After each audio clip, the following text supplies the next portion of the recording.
Hi, everybody. Thanks for watching this. I wanted to tell you this is a little time sensitive. So, as we've done many times before, we gather again on our tour that is semi-approaching the end, but the end is only a beginning of a new journey, a continuation from one journey to another.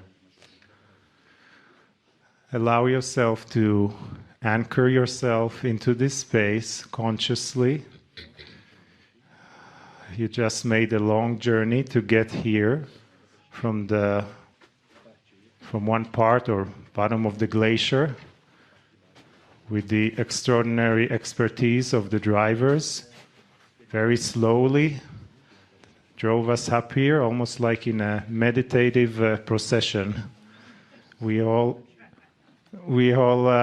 embraced our energy fields together, not knowing what's next, not seeing the road ahead of us, but trusting that we will get there.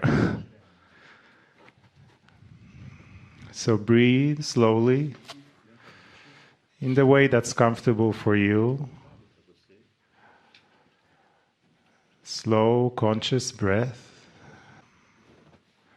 Feeling the preciousness of this space. It's 1,000 years old glacier, but created as a tunnel just a few years ago. What it feels for you now to be here, what energy the glacier speaks to you as other energy speaks on this magical island.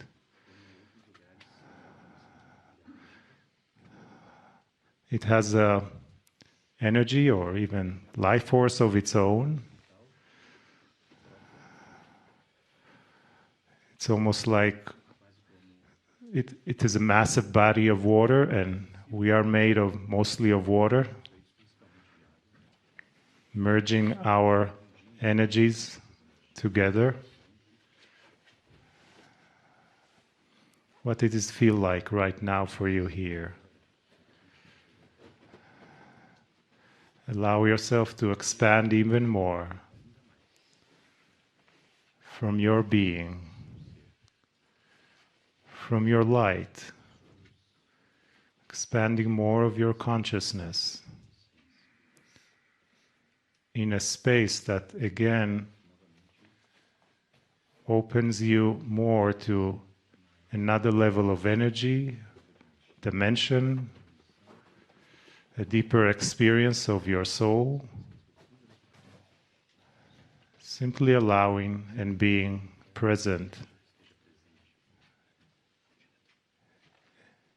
in Gaia. Literally, we are inside Gaia.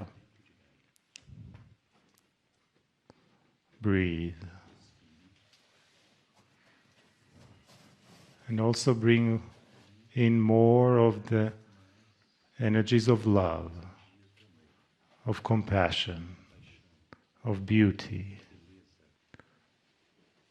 of light, of your divinity, of the precious diamonds that you are.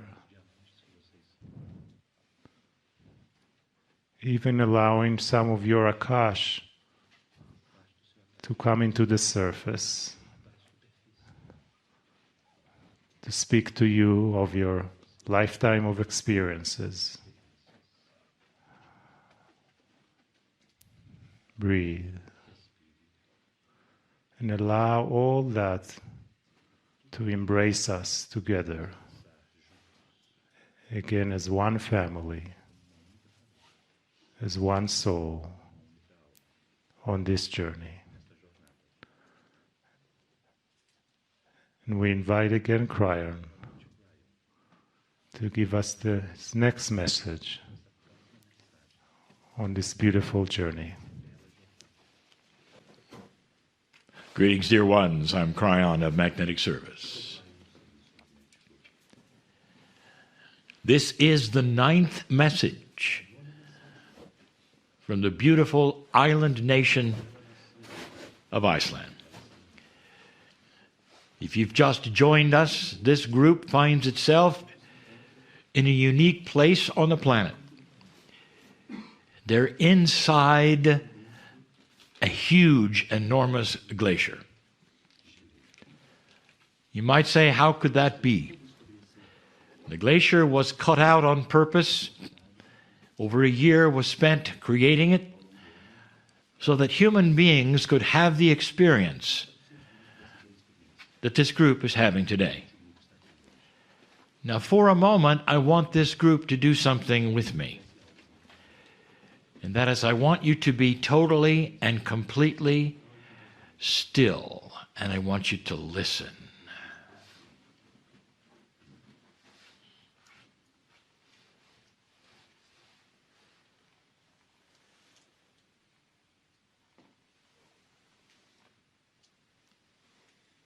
Dear ones, it's one of the few places on the earth with zero sound. For some, this is a beautiful solace. But they don't have to hear what they have often heard in places they don't want to hear it. But there's more, and it's going to be the subject of the channel today. In that silence, was there still something there? And the answer is yes. We have spoken of unseen things before. And today I wish to do it again because we are in a place that I can explain to you better now than before. There are those who will say, I only believe what I see. I only believe what I see. These would be the ones who would not be listening to a channeling or a meditation, or those who would speak of the energies of the planet. And they would say, give me reality. I only believe what I see. And this starts the same discussion we have had many times about the unseen things. But it leads us right into another study. And the study is this. There are places on this planet which are unique in their energies, huge places. Some envelop an entire country or a portion or a region. Some are known to have unusual energies in the middle of the ocean. And we have spoken of this many times. And now we get into unseen things. Science understands that there is a great amount of things that are unseen. But the person who stands and says, I only believe what I see, has to understand this. What you see, dear ones, as a human being with your eyes is one small spectrum of reflected light. That is your entire reality, right? Because you only believe what you see. And yet there are areas of light and spectrums of light which are always there. Are they gone there? Are they then not real there because you cannot see them? It is the same with so many elements of the earth. What about the magnetic grid? Can you see it? Oddly enough, in this land, you can. It's in the sky interfacing with another magnetic grid. But normally, you cannot see it. You can measure it with a compass, so is it there or is it not? That is an unseen thing. We've spoken of another grid of the planet many times. Besides the magnetic grid, there's something called the crystalline. Before I even go there, let me introduce something that is extremely powerful and unseen. Gravity. Do you believe in gravity? And of course, common sense says yes. How many things do I have to list that you cannot see that are real before you start to understand that there may be more than that which you can observe with your eyes. The crystalline grid is esoteric. You will not find it in any science. And yet it's easily provable that it exists. When you walk through a previous battlefield on this planet, anywhere, even if it's unmarked, there are those who will feel something happened here. Those died, there was fear. And somehow it's transmitted through the ground to you. How do you explain someone who can feel this? What are they feeling? And many would say, well, they're feeling the history of what was here. They're right, they were. That is called the crystalline grid. It is a grid that is esoteric, which remembers. And it remembers mostly human emotion and action. And the proof of it is with sensitive people, they can feel what has happened in certain places. Now, where is this going? I'll tell you. These grids overlap each other in very unique ways. And in places on this planet, you might say that there are holes in those grids because of the way they overlap. Have you ever heard of the Bermuda Triangle? Here is a place where instrumentation, which is magnetic, does not work.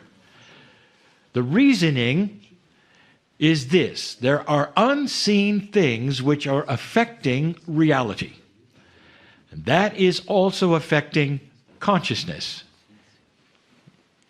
Now we reach the point of what I want to tell you.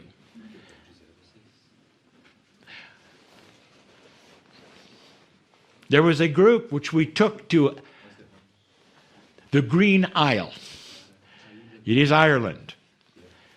And we told you that much like places like the Bermuda Triangle, there was an oddity there, that the grids overlapped in a unique feature.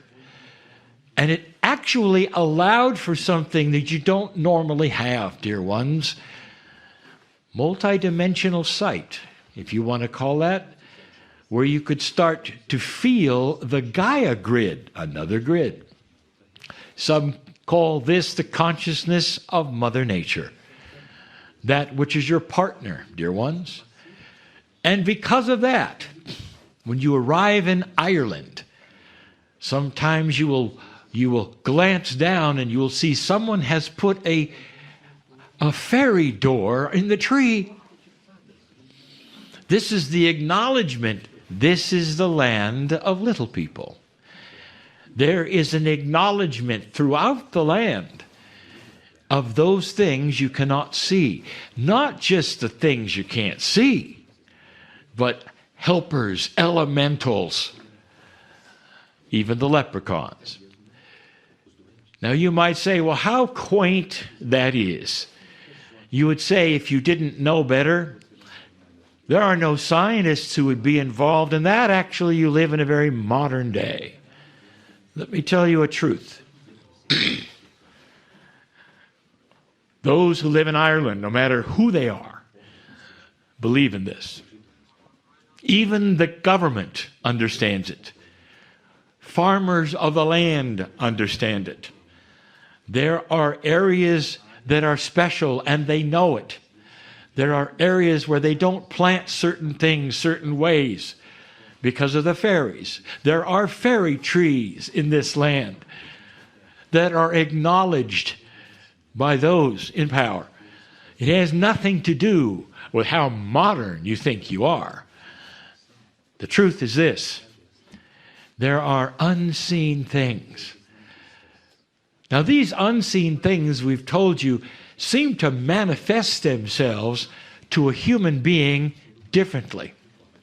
They're almost always things which have that which you could say, what I want to tell you is this: that land has a feeling of those who live there because of this grid anomaly. Now, of all the places on the planet you could be right now, you're in another one just like it. I want you to compare Ireland with Iceland. Not the green of the grass, but I want you to compare the consciousness. In Ireland, you have the fairies, little people. In Iceland, they are the hidden people. In Ireland, you have the leprechauns. In Iceland, you'll have the elves. Now, in Iceland, there is something more, because this is a land of the volcano. And the volcanoes, as any Icelander will know, have names and personalities. And the names and the personalities sometimes will echo what they believe the attitude of the volcano is. Sometimes it is good and benevolent, and sometimes it's angry, like any volcano. And that's what gives them another elemental called the troll. Dear ones, these things are not simply mythology. They are things you cannot see. They are energies that you feel. They are so profound to you, you give them names, you give them personalities, and you live with them and talk to them in this land as though they exist and they are real. And even the government knows this and participates. So those of you who say, I only believe what I see, I only believe what I see, I'll tell you something. There is a world beyond what you can see. And that brings us right to the room. Because what you can't see, that is the most profound of all energies, is love, compassion, the feeling of beauty. These things are so powerful. How can any human being say, I only believe in things I can see and experience love? What does love look like, dear one? I'll tell you, it looks powerful. If you could look at that on some kind of instrumentation or some kind of a way you could see love, what would you see? And I'll tell you, you'd see the universe. You'd see the Creator. You would see this planet who cooperates with you. You would see the abundance of that which is esoterically beautiful. You'd see a partner in the earth. You might even start talking to the elementals. They're real. This place is filled with them. And this is the opportunity you came for. Even deep within this glacier, they exist. They exist. They know you're here, even though you can't see them. In the last few years, science has proven that consciousness is energy. Now, I want to tell you something else. Make no mistake. Consciousness doesn't just belong to humans. The elementals have consciousness. That's energy. Someday, science will see it and study it and wonder how they missed it all these years. That the earth has a personality. That the earth has something to say. And that something to say is right now in the silence that you'll hear. Right now.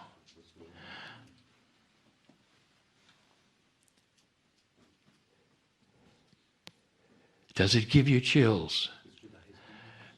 Not the cold. Does it give you chills? To hear Gaia speak to you at this depth in this glacier. Those are the elementals. Hi, everybody. Thanks for watching this. I wanted to tell you this is a little time sensitive.